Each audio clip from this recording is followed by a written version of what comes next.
It's spectacular, silver-stacular, and I know I said that I'm not going to do this stuff anymore, but I cannot help it. I'm just getting the deals, and it's just too good to be true right now. I'm gonna keep doing it while the deals are there. I'm getting all of the junk stuff right now at 11 times face. So let's imagine these two half dollars right here. That's going to cost me $11. That's a pretty good deal. Ignore the $10 on each one of them. That is not what I paid. Technically, I paid, what's that going to be? $5.50 a piece for those. For the Franklins. I will take that. I mean, it's hard for me to pass up. What I thought I would do here in this video is go through some of the stuff that I got today and share it with you all. I have a bunch of, not a bunch, but I think I have like 10 piece dollars. Nothing too fancy in this group, but what I'd like to do is, personally, I go through the pieces, check them, weigh them, make sure they're all legit, and then what I like to do is I like to put them in these little coin capsules. These things cost me, I mean, a few cents a piece. Not that big of a deal for me to put those large coins in these capsules. That's how I like to do my collection. Some people, you know, give me a little grief for doing it. They don't understand it, but it's what I do for my collection. This is my collection. It's how I do it. So it ensures me that that coin is going to remain in whatever condition that I found it in. So that's what I like to do. And I thought for fun I'd show these to you, go through them a little bit, and maybe we'll go through the little red book. Today I brought a older 2015 book. You know, it's 2018 right now, but it doesn't matter so much. I just kind of want to see the mintage on some of the coins that I'm looking at, and then I can go online and see better prices and an idea of what they're really going for. So anyways, I'll show some of these off. These are all in pretty decent condition. And again, not paying $10 a piece for them. I'm paying $5.50 a piece for those. Happy to get those. Oh, did I tell you how much I'm paying for the piece dollars? Oh man, that was the best part. These are the cheapest piece dollars I've ever received. And I've got these for, go ahead and guess. You want to guess? This condition? I got these for $15 a piece. Get it? $15 a piece. So that's what I'm paying for these. And so I bought every single one of them I could. Because why not? Here's a 2000 and, I'm sorry, 2000, yeah. A 1923. If I had a 2000 and whatever piece dollar, man, I would sell that thing so fast. It'd be so rare. Here's a 1924 piece. That's going to be no mint mark. It's got some little dings right there in the wing. But $15 for one of these, that's a pretty good deal. Another 1924. Looks kind of dirty. Could have been a poker chip back in the day. 1925. So you're starting to get better now. The higher the date, kind of the better it ends up being for that series, in my opinion. And, you know what, while we're here, just for fun, let's go through the mintage numbers on some of those higher dates that I have. I think I only have a 1925. I'd like to say there's a 1926 in that group too. So I'll try to look those up real quick just for fun. The fun of doing it. Can you tell the difference in my voice right now? Man, I haven't had any coffee yet, and I'm pretty tired. It's getting pretty late. About to go to Sleepy Land. But I thought, you know what? I want to make this video before I forget and do everything on my own, and the billions of fans everywhere don't get to see all this stuff. So, anyways, 1925. Here it is. 1925, and what did I say? No mint mark? No mint mark on that one. So you had 10 million of these minted in 1925. And then right after 1925, that's when the numbers start to really drop off. And I'll show you here what I'm talking about.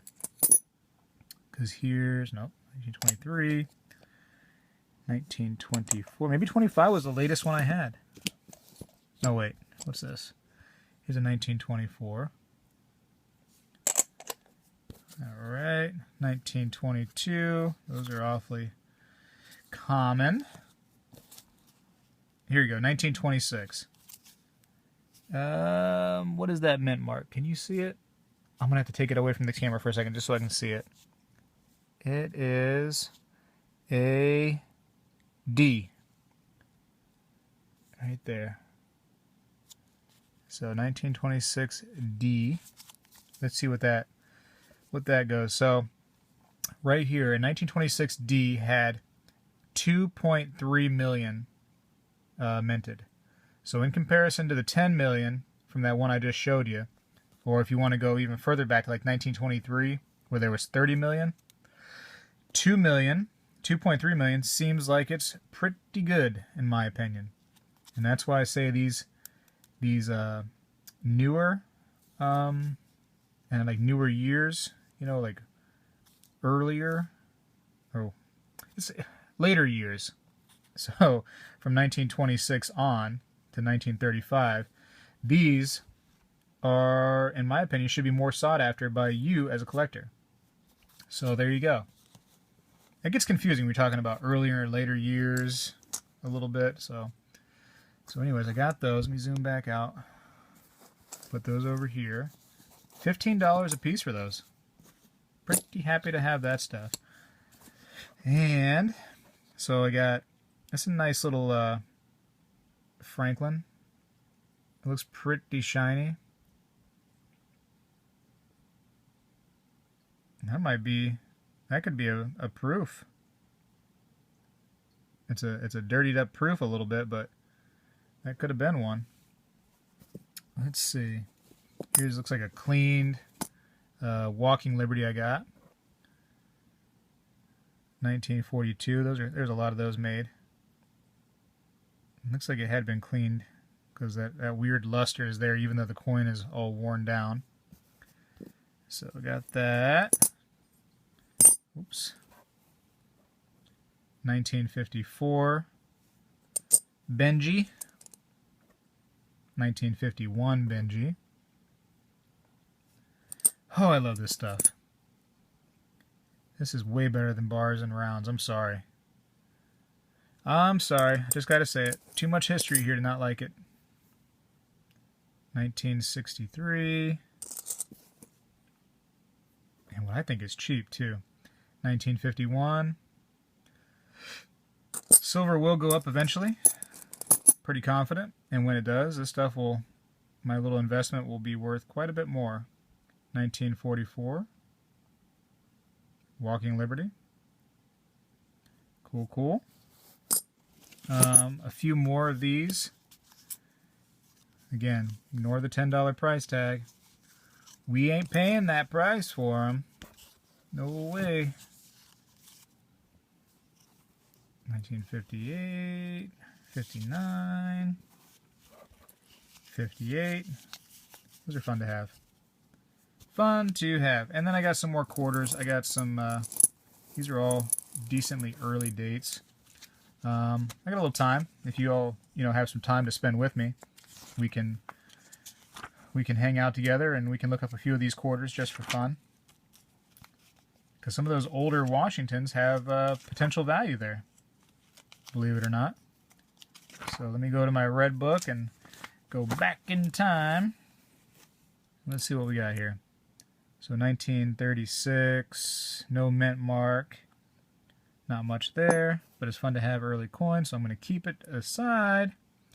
1934, no mint mark. There was some double dies going on there with the In God We Trust. We'll look at that. Let me try to zoom it for everybody. I'm not picking up the double die in my opinion. So no, but we like it. Another 1936. 1936, no mint mark.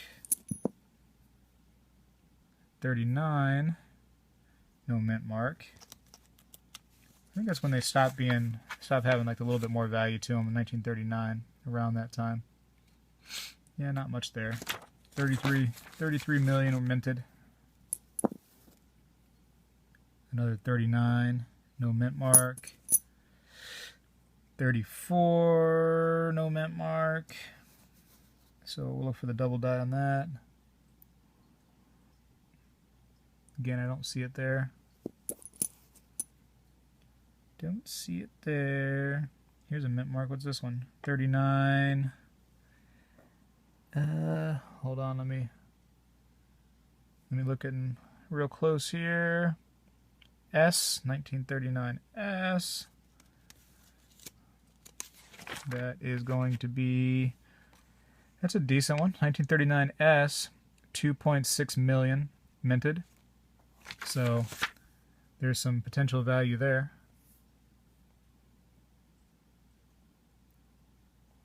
There is some potential value there. I might look that one up and try to match that grade with one that's that's an okay grade right there. That's not in horrible shape or anything. Might look that one up. Might have to. Another 1934, no mint mark. See if we can see any double die. I'm gonna say, in my amateur opinion, no. No again. 1934, 1934. Here's the 37, worn out pretty good around the rim there. 1937. There's a double die for that too. Let's see. So it should be the date was doubling. Do you see it? Any doubling in the date?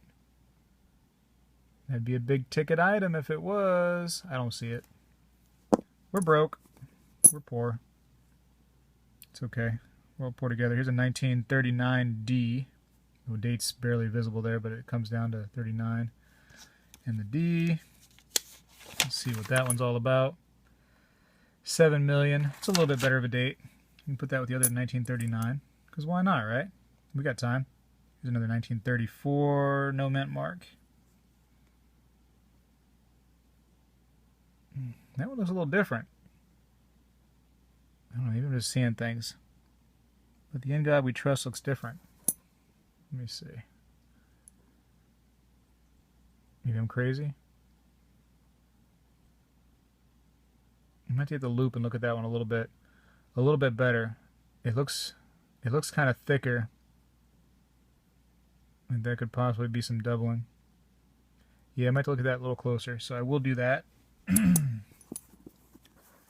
What do we got? 1936, no mint mark. I already looked that one up, didn't I? Yeah, I have a pile over here. 1935, no mint mark. Nothing special there.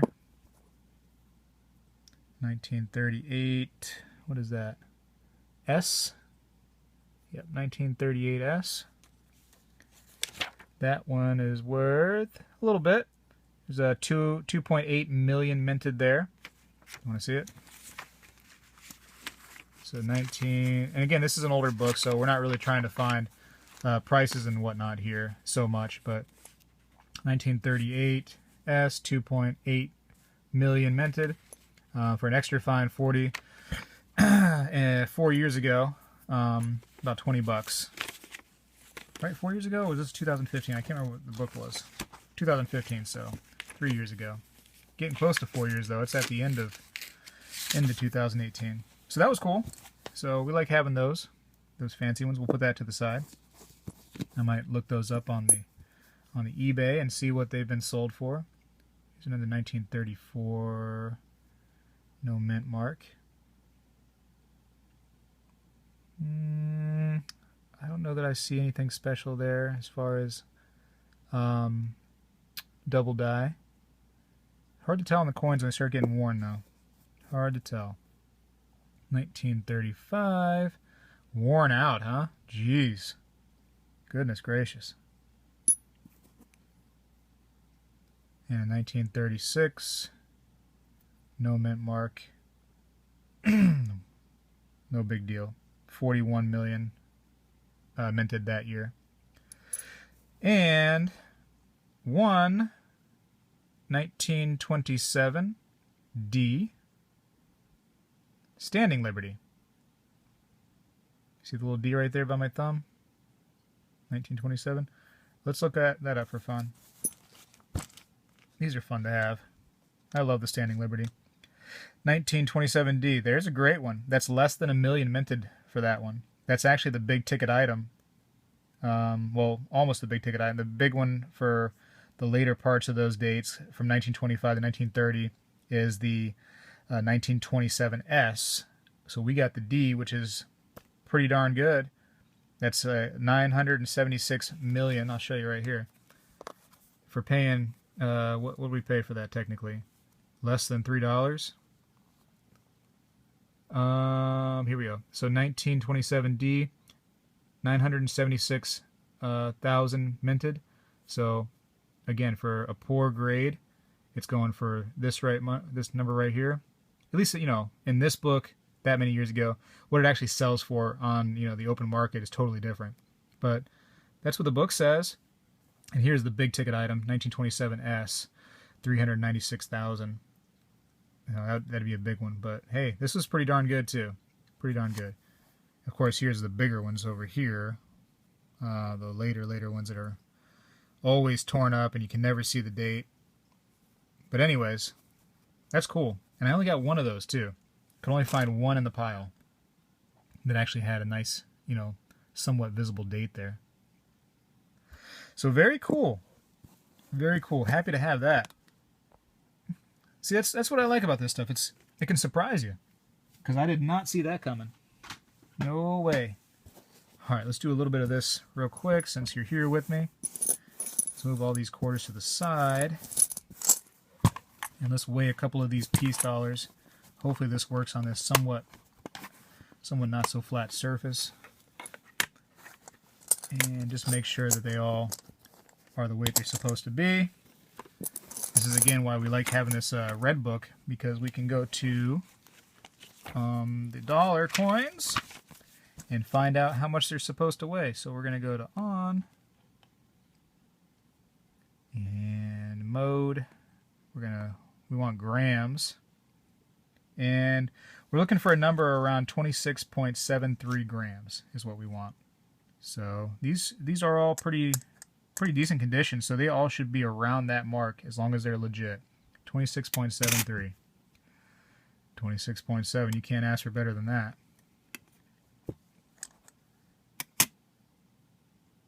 26.5. So a little bit of wear on that one. That's fine. That's within range. That's fine. No big deal.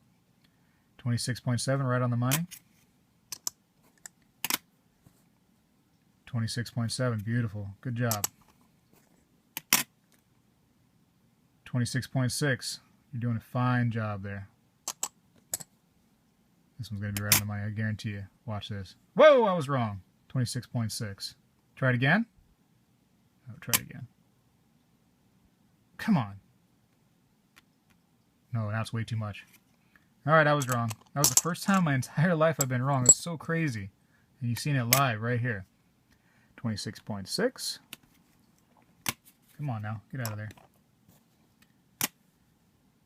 26. Oh, hey. 26.6. And let's take these out of there, because I want to put those in the actual plastic capsules, which I think is a better way of protecting these.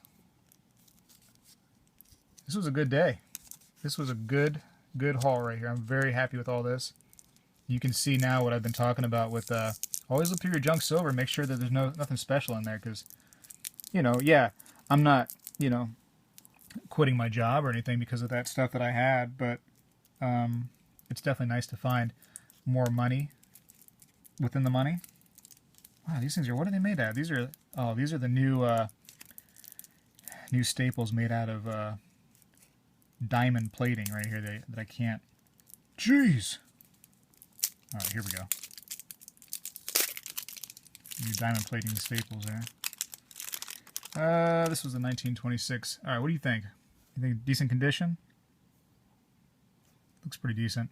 I'm gonna go with 26.5. I'm gonna say on this one. What do you think? What do you think? Go 26 point what? Oh, turned it off. Hold up. Go ahead, get your numbers in. Make your guesses.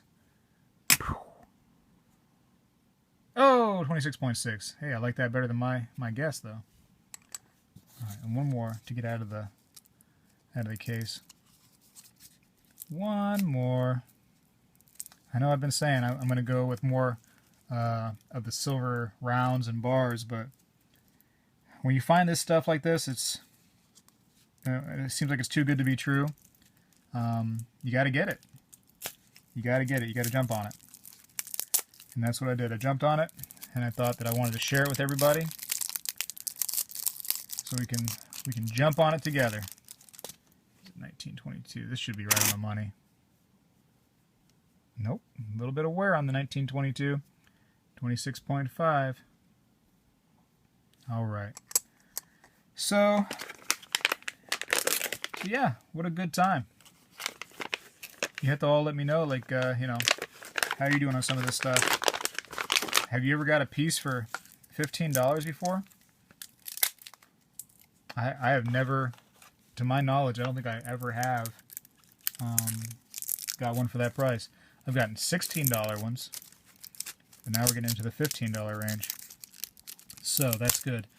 There's about, in a piece dollar, there's about $11 right now with silver prices the way they are, worth of silver in them. But because it's a, you know, a big coin, there's a lot of collector's value and whatnot there, it tends to always have a little bit higher of a price. So that's why I'm willing to pay a little bit more for them. And they're cool. They're way cool. All right, let's see what these are all about here. I won't do all these in there. I don't think it's worth doing that on camera. You're all gonna get bored. You're gonna be like, wow, don't want to see this guy's videos anymore. Maybe one day, because I have an old video where I go through all my my piece dollars and whatnot. I like that little groove right there, so you get your fingertip in there. My other ones don't have that. But I have a video where I show all my piece dollars and Morgans and stuff. I think I'm going to redo that video because sound quality wasn't great, and I don't know, it wasn't that great. And it's time for an update anyways. I've gotten a few more since then, so time to update. Anyways, I hope you're all finding some of this stuff. I hope you're all getting it for good prices. Taking my advice when you can. You know, every now and then I got some okay advice. I'm just gonna say it. I'm just gonna say it. I've been you know, making myself some monies doing this. If you you know, take my advice, you might make a little bit too. And of course, I hope you don't lose any. But you know, it's an up and down game for sure. Right now, I believe, and a lot of people are saying right now is a great time to buy. Very few people are negative on silver. It may remain like kind of flat for a little while, but this thing is going to go up, you know, at some point here pretty soon, I would imagine. So you got to get it while you can get it. Get it while the getting's good. All right, I'm going to put more of these in the little capsules for my little collection. I'm going to go to bed. I'm going to go to bed and wake up early and have some coffee because I love coffee. I'm so addicted to it. So that's my life. That's the way I'm living. Thanks for hanging out with me tonight. Make sure that you always subscribe, rate, comment, thumbs up, down, whatever you want to do. Just do it. Just do it.